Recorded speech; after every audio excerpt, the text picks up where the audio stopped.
You're listening to Season 14 of the Virtual Tailgate, a media bullcrap production covering college football in the Atlantic Coast Conference. I'm Andrew. I'm David. I'm Jeff. And I'm Jared.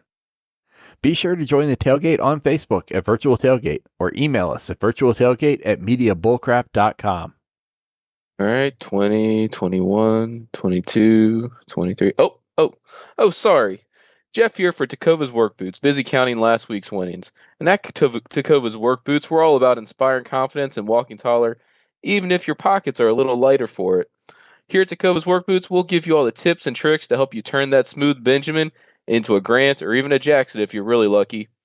Here on the Virtual Tailgate at Takova's Work Boots, we don't necessarily make more, but it just means more. And speaking of meaning more, we've got some players who just meant more to their teams this week, starting with Andrew. All right, well, kicking it off this week, I've got Jay Haynes from Clemson. He's a running back.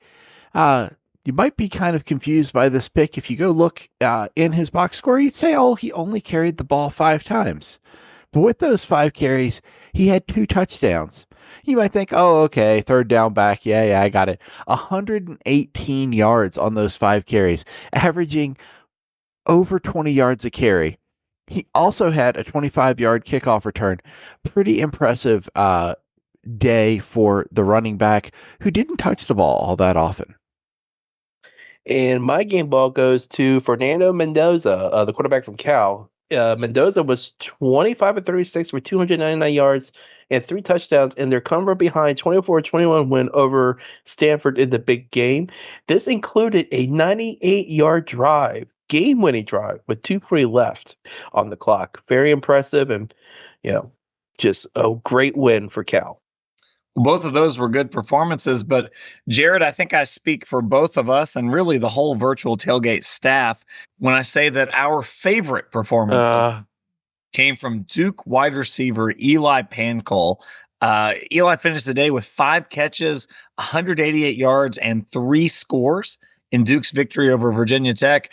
Most impressive of it all was that on Duke's first 4 offensive plays of the game, Eli Pankal managed to reel in touchdown catches of 86 and 77 yards. It was a pretty amazing performance, set the stage and the tone for a big Duke win at home over the Hokies. Game ball, Eli Pankal. All right, well, setting the tone, we'll move to the Louisville Pitt game, a game in which we're going to the opposite side of the football for this one. We're actually going to go to the defense and go to linebacker Stanquan Clark for the Louisville Cardinals. Only has 2 interceptions on the season, and guess what? Those both came in the game this weekend against Pittsburgh, including setting up a field goal for the Louisville Cardinals as well as a short field 15-yard touchdown drive. 2 interceptions on the season. Both came off of 2 different Pittsburgh quarterbacks. Coincidentally, Pittsburgh actually played 3 quarterbacks in that game due to some ineffectiveness and injury to their starting quarterback. But I got 2 interceptions, one off of 2 different quarterbacks, and really was a defensive cog in what was a dominating performance for the Louisville Cardinals, 37-9, but was really keyed by a solid defensive play and great defensive play by Stanquan Clark. The best game of the season that he's had thus far, really stood out and made some big plays for that defense. All right. Well, we're going to move on to the power rankings, and they're brought to you by, instead of a parody service announcement, a special skit to demonstrate the mood. Whoa, a special what? A skit, a play, if you will. I can't wait. I'm honored to be a part of it, Jared. Thank you. Yes, you're welcome, David. Just go ahead, sit back, relax, and enjoy as we go ahead and reenact a certain scene from a very popular Christmas David, vacation would you film. like my part? I'm not feeling this right now. I was led to believe this was real. This was true from the heart from Jared. All right, go ahead. All right, guys. I'm sorry if I've been a little short with everyone. I've been waiting for this dub. To make sure the Hokies go bowling, I needed them to win to advance. Until this little game arrived, I didn't have another win for the Hokies. If they win big enough, I'll remind you all to help us dedicate their victory. But I'm a UVA fan. I know. What's wrong? Is it bigger than you thought? Smaller? What is it? It's another one-score loss for the Brent Pry coaching club. Well, that's the gift that keeps on giving the whole year. That it is, Jeff. That it is indeed. If this isn't the biggest back over the head punch in the face I've ever got, gosh damn it! It's good. It's good. Hey, if any of you are looking for a last-minute gift ideas for me, I have one. I like Brent Pry, football head coach, right here tonight. I want him brought from his happy holiday slumber over there on Hokey Lane with all the other rich people, and I want him brought right here with a big ribbon on his head, and I want to look him straight in the eye, and I want to tell him what a cheap lie, no good, rotten, floor flushing, low life, snake licking, deep dirt eating, inbred, overstuffed, ignorant, blood sucking, dog kissing, brainless, dickless, hopeless, heartless, fat ass, bug eyed, stiff legged, spotty lipped, worm headed sack of monkey shit he is. Hallelujah! Holy shit! Where's the Tylenol?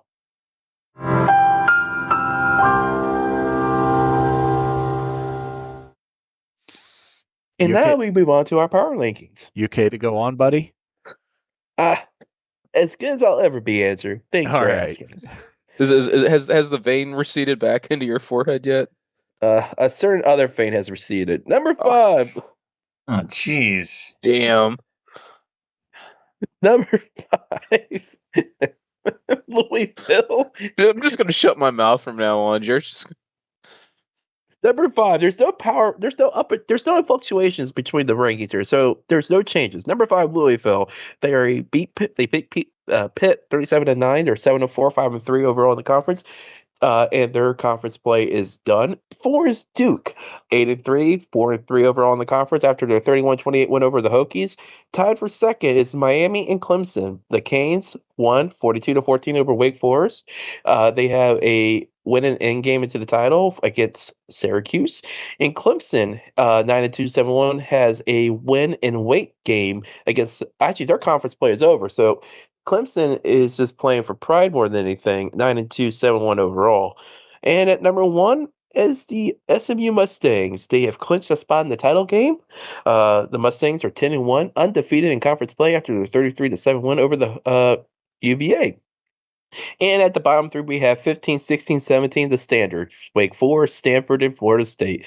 Wake Forest lost 42-14 to Miami. Stanford lost their rivalry game against Cal, 24-21. And last but not least, Florida State, well, they did win, but they still are super ass. 41-7 over Charleston Southern. Wow. I mean, The Rock says they kept you at the bottom of the barrel because you absolutely suck. they're not good, but like, geez, they did win. None of the rest of you guys can be bothered to bump them up. No. Well, there's nothing like a victory over Charleston Southern to get the juices flowing. Yeah. I bet. Yeah. Well, I was just thinking that I know that we talked about them earlier in the season, kind of padding some wins, but I did not realize that Duke was 8-win Duke at this point. That's quite impressive. yeah, I mean, 3 coaches in 5 years, and they're rolling along in Durham, which is very impressive. We joked last week that the ACC slate of matchups was less than impressive.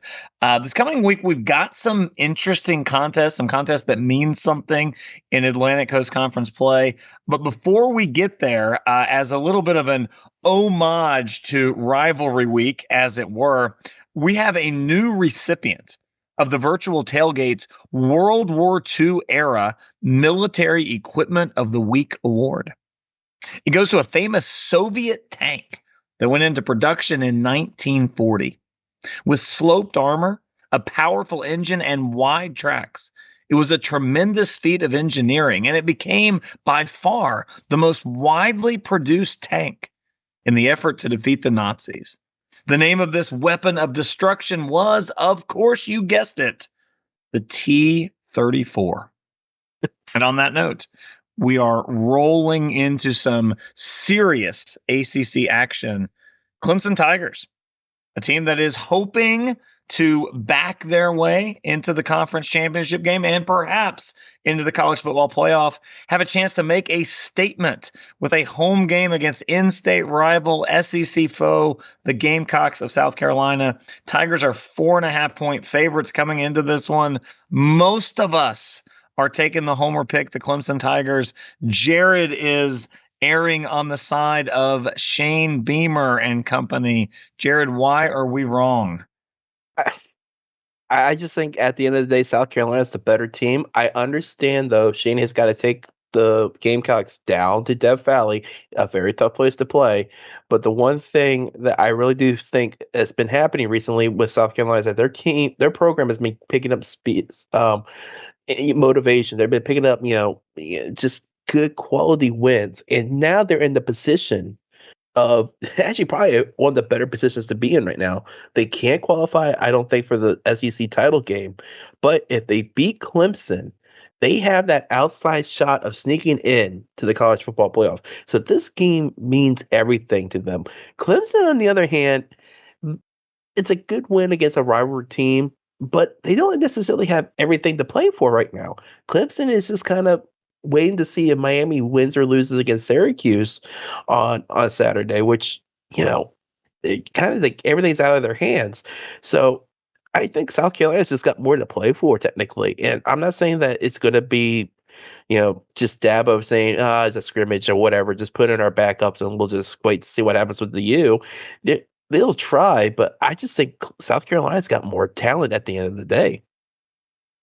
I don't know, man. Like that, I think you're just going for the points pick here and justifying it to yourself. Like, I really do feel like Clemson is like, this is a big game for them just in terms of it being a rivalry. It's also a big game in terms of momentum. Like when we look at the way that the playoff is breaking down and we start looking at who's in, who's out, Clemson loses this game, even if like there's a chance they could fall far enough. We've already seen the Big 12 fall out of contention as one of the top billed teams to guaranteed make it into the playoff, or at least to get the bye. Like things start to get real dicey if Clemson loses this game, and so I don't think that there's really any chance that Dabo is not going to show up for it. I feel like that 4.5 spread is a little too tight for me to really feel good about it. It's just. I took them on the money line. I don't see a big blowout here for Clemson, but I do see a guaranteed win for the Tigers here.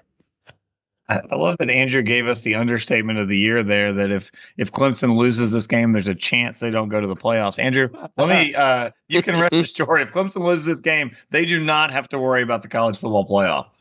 I mean, come on. Miami loses. That would give them a shot at getting to be. Wouldn't they be in the playoff or in the championship then? Like the ACC championship? Then they beat SNU and they're in. Okay. See, it's ridiculous, but it's not out. It's not impossible. So, Jeff, you're taking Clemson and you're giving the points, so you're pretty confident here. I mean, what is confidence when you're talking ACC football? Let's be honest here. These games at the end of the season are always interesting in trying, because what we end up with is trying to assess matchups where we've really had teams playing in two separate bubbles for basically the entire season, and it makes it kind of hard to really assess how these teams are playing against each other, and it doesn't get much closer than a matchup of two teams ranked 17th and 18th respectively going into this game. And to me, it really falls back on the Clemson. Well, so first of all, the play of Klubnik has been really, really quite a turnaround this season. So I think that going in, that he has really, really taken that next step and really puts Clemson in a position where they can beat almost anybody with a good game. And that defense, where not to be understated, because they really got embarrassed early in the season, but that defense has played really good football, albeit may not have played a team of the caliber of South Carolina for a lot of the season, but they have played good, solid defense on the majority of the season, even giving up a few points here and there.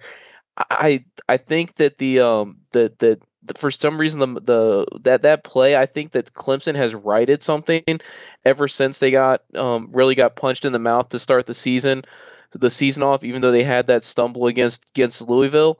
But I think they've got a lot of pieces to put together here. I always worry about the SEC, South Carolina playing in the SEC. How do you compare their competition to what Clemson's been playing in the ACC? Certainly the matchup of the schedules is not necessarily equal, but I'm feeling Clemson here. I think that it's probably part of it is the home field that they're going to get to play in. It's going to be a high noon kickoff. I think there's something about this Clemson team that I think wants to finish strong, and I think that the Dabo has got them playing in a really strong position, even if they had a couple of stumbles that kind of outside of getting some help robbed them of the opportunity to play in the ACC championship game next week. Yeah, I think, Jeff, that you put your finger on it when you talked about the performance of Cade Klubnik this year. This is a guy who kind of quietly has ended up putting up a monster campaign. He doesn't get the Heisman hype that Cam Ward does. He's not the new darling of the league that Kevin Jennings and SMU are. But what's happened is he has just consistently, week after week, played very good football. Cade Klubnik in 8 out of his team's 11 games this year has accounted for 3 or more touchdowns, and the team is 8-0 in those games. Maybe most important and my favorite stat of all is that total this season, Cade Klubnik has been responsible for 34 touchdowns. I don't see how you lose with a record like that. Not only has he accounted for 34 total touchdowns, he also has his team, of course, in position for a national championship. It's like those numbers go together.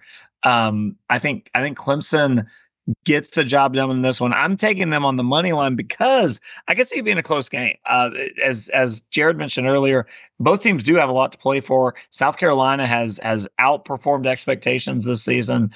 I could imagine this being a tight game, but I think Clemson gets the win, moves forward, keeps their championship hopes alive, and it's on the strength of another good performance by quarterback Cade Klubnik. That brings us to the next game that has serious ACC title implications. So we've kind of alluded already. SMU has secured their spot in their first season in the ACC. They'll be competing for the championship down in Charlotte. And this next matchup will determine who they play.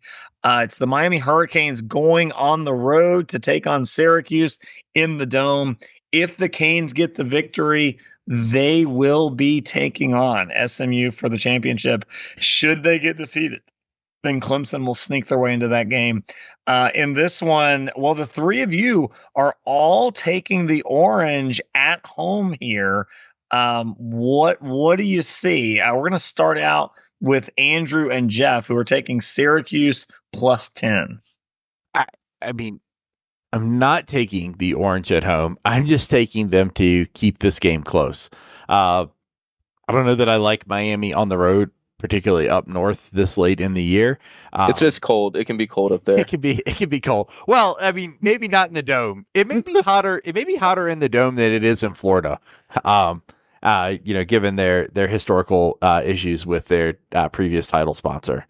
But no, I'm taking Syracuse on the spread here to say I think that this is going to be a close game. I think this is anytime that you have that chance to play spoiler, it's something to get up for. Also, I will say I know Miami's got a lot to play for here as well.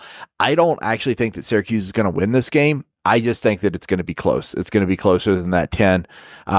I put it at maybe a touchdown separating the two of them when all is said and done. Yeah, I think for a game like this, it really comes down to you've really kind of got the unstoppable force versus the immovable object on both sides of the equation for both these teams. the only team that in conference play that is throwing for more yards per game than Cam Ward and the Miami Hurricanes is the Syracuse Orange in conference play. So I mean, you've got the top two only separated by like 5 yards a game, playing head to head. You go to the defensive side of the ball, and you've got them sitting at 2 and 3 in secondary defense, in passing defense, in conference play. So you've really got strength on strength here. But what you've also got is two teams that have quarterbacks that can really put up some yards and put up some points. And for some reason, I know that it seems a little bit it seems a little bit counterintuitive. Miami has blown some teams out, has put up some big spreads throughout the season. Syracuse has not played the most consistent during the season, had some closer games, dropped some games that maybe they should have won. Certainly has not put together the caliber of season that the Miami Hurricanes have. But there's something that feels like somehow, I don't know how it's going to happen, but that this game is somehow with the secondaries being strength on strength, the passing games being strength on strength, that however this score ends up, it's going to be closer, and they're going up to Syracuse. I'm not saying that I'm buying into like a home dome, like, home field advantage, but it has to help Syracuse to not have to travel. It has to help them out at least a little bit to be sleep in their own beds the night before the game, all that good stuff. But there's something that feels like a closer matchup here, that these are two teams that are not in the same arena when it comes to the college football rankings and everything, clearly. But I think when you put them on the field together, there is something about these two teams that does make them competitive. I'm with Andrew. Money line pick would be a long stretch for me, but double digits, I certainly could see Miami winning by double digits, but they've had a tendency to let teams hang around, especially in the first half, before they would open it up in the second half. Are they able to do that against Syracuse, or does Syracuse actually get out to an early lead against them with the propensity of the Syracuse Orange to score? Miami might be playing catch-up in the second half. So I think there's a lot of things that could go on in this game that work in Syracuse's favor, that makes that 10-point spread seem a little bit high to me. Jared, you're a smart guy. Maybe the smartest of all of us here on the Virtual Tailgate. Oh, he's really buttering you up today. Yeah, wow. Yeah, I know, right? I've always respected your wisdom, your judgment, your ability to predict. Your gambling remember that is unrivaled. Surely you, of all people, are not buying into this Syracuse hype, right? Listen, if there's one thing Miami can do is go out there and Miami itself. And I'm telling you right now, this is a trap game. It's just reeks of it. All I'm going to say is this: Miami has more talent. They are probably better coached overall, at least consistently. But Syracuse, it just has a way with people. It just has a way with people. It just frustrates teams. And I don't know what it is, but this is probably one of those games. If you're Miami, I'm not exactly thrilled that this is how you end your season. Even though it's a controlled environment and that is in their favor, they don't have to play in the harsh cold. It is not a good time for many visitors up there. And I'm telling you, environment, yeah. Oh, yeah. I'm just saying this. I got Syracuse with a straight up win, and I guess that means I think at the end of the day I have Clemson and SMU facing each other in the ACC title game. But could you imagine, before we get to David, could you imagine how harsh that would be for the Hurricanes to have that happen to them?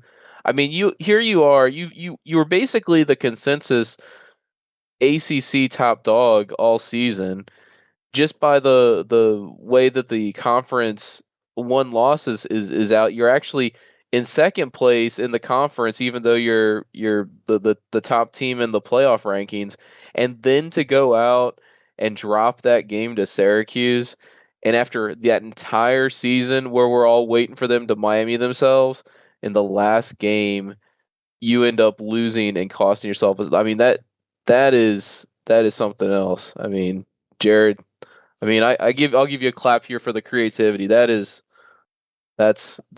made for TV. And not just that, with Clemson losing against South Carolina too, with them not exactly being, in my prediction, the hottest team in the ACC at that point either, it would just be SMU. Which, of course, you know how the ACC goes. If it's an SMU Clemson game, title game, with Clemson coming off a loss, you know Clemson's going to find a way to win the title game, and then no one's going to be in the college football playoff. Let's give them their due. David, I think David thinks there's nothing to worry about. He's fully confident. David, already on this very day, I had to quit a fantasy football league that I have allowed to quit. Not one, not two, not three, but 4 championships in recent years. Which you vacated by quitting. Yeah, you vacated by quitting. Well, and now I've got to quit the virtual tailgate football. Oh my lord! Because evidently none of the 3 of you bother to watch football. Have you been paying attention to how this season is playing out? Did any of you see Syracuse's performance in the famed JMA Wireless Bowl, this dome, this very past week? Anybody want to enlighten us on how Syracuse performed on Saturday? They took on the mighty Huskies of UConn. Surely they must have dominated them, right? They won. They're rivals. I mean, it's a rivalry game. They got a 7-point win over you. It is not a rivalry game. Which is within the spread, I might add. Listen. That means they have a 17-point margin of error in this game. Cover the spread in that game, Jeff. They were like 20-point favorites. Listen up. Let me tell you something. I'm listening. The Miami Hurricanes. Here's what I will promise you. You can take the over in this one. These are 2 offenses that can put up points. But here's the deal. The problem is Miami is still the leading scoring team in the country.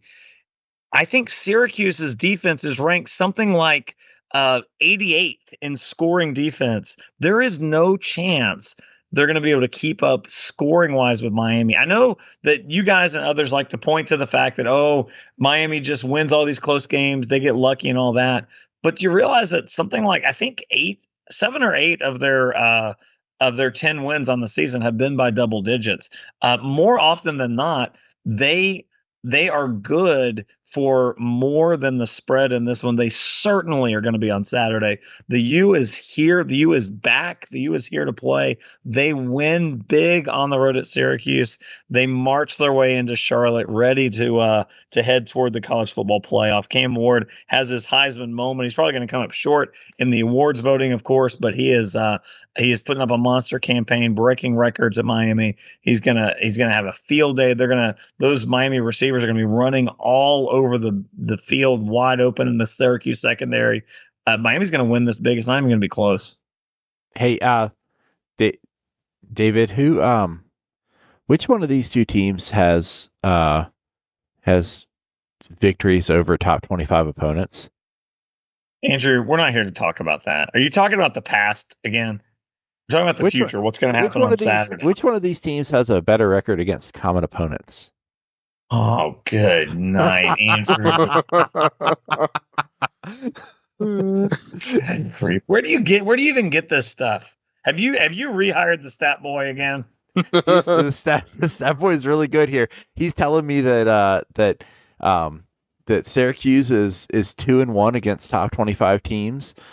Syracuse is 2-0 against common opponents with Miami. That Miami is only 1-1 against.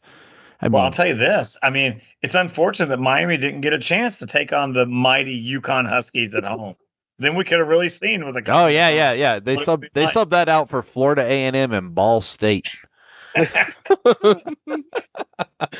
how did they do against Florida A&M and Ball State? I mean, they won, but Syracuse also won against UConn, so I don't know what you're talking about. So I think I've been told on this very episode that Syracuse is unbeatable in the Dome. Cannot happen. What happened when the mighty Syracuse Cardinal rolled into the Dome this year? Syracuse Cardinal. The Syracuse Cardinal. Look, Stanford. The Stanford Cardinal. That's like a crossbreed or something. That's like that. Okay, so they have 1 loss at home. Yes, but Miami only we can't expect Miami to be at the level of Stanford. I know. Miami only has their one loss on the road. So, I mean, checkmate. All right, here's what we're going to do. Somehow now you have backed me into this wanting to pick Syracuse on the money line, and I don't understand how that's happening. I hope you will. I want us to just please put a bookmark at this moment in the episode. If I'm still on the show, and that is undetermined yet whether I've officially quit, but if I'm back next week, we're going to revisit this. Yeah. Miami -10. Miami minus anything.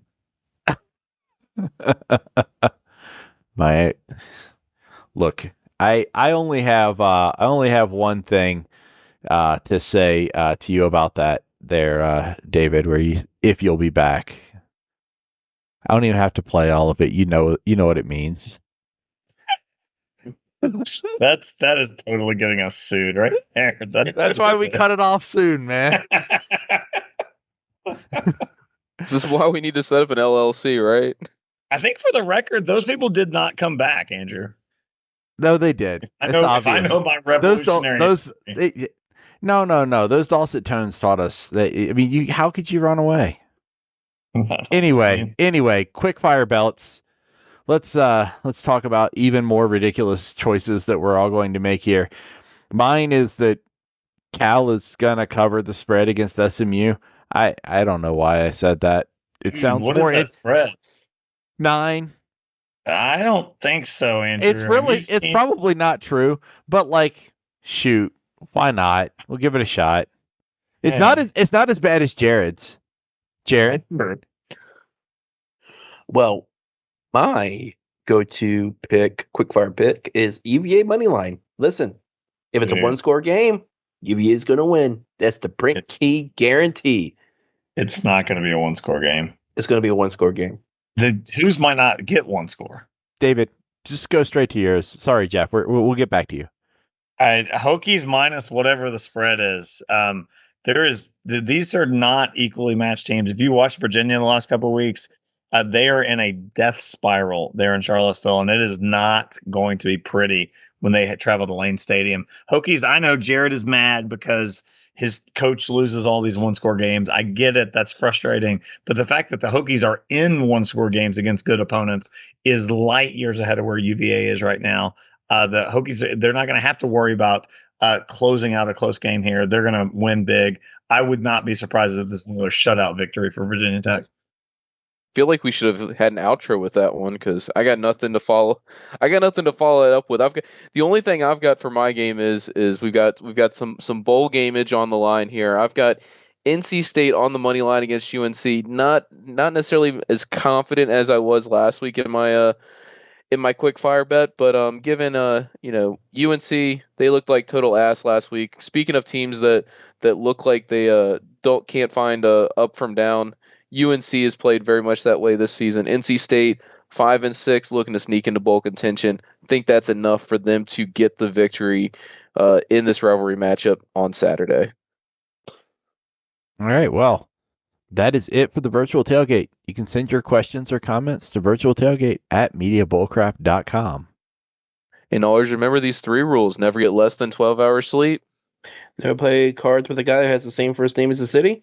And never get involved with a woman with a tattoo of a dagger on her body. Stick to that, and you can bet Jared's mortgage on the Hokies. That'll be ball game. No.